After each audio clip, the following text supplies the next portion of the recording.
I wouldn't use the toys that I didn't like. They came up with a chest once. Open up the chest and big things come out of it.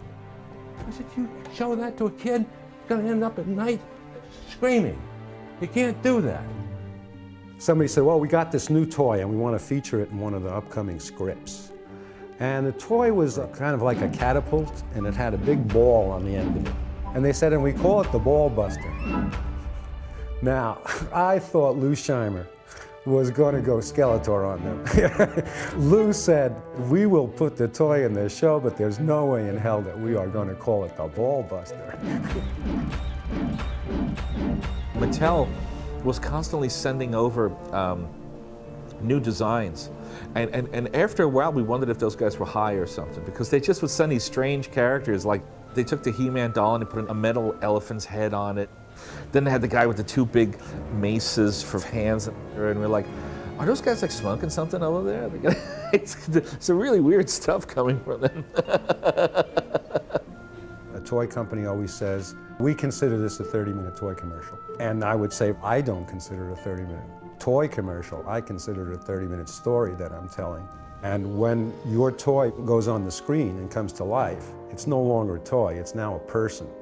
And I have to treat that like it's a real person. And no matter how many times you run the toys across the screen, that's not what sells them. What sells them is the fact that the people like the characters and that the stories are compelling. And then you sell toys. Mattel didn't understand the need for humanity. And that's what Dad really did. He put humanity in all the shows. One thing Lou Scheimer and the producers were adamant about was that it all be done in the United States.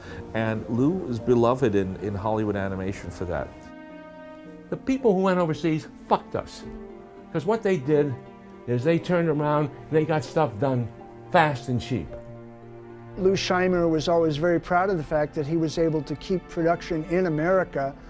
So to do that, he had to do a lot of the stock footage action sequences. So when He-Man lifted up a rock, they would do one really good sequence. Then every time He-Man needed to lift up a rock, they'd go back and get that same footage. Every storyboard artist was given this pocket pal of all the different stock scenes. So with He-Man, you'd have walking from the left, walk from the right, from above, and from below, you know, from every different angle.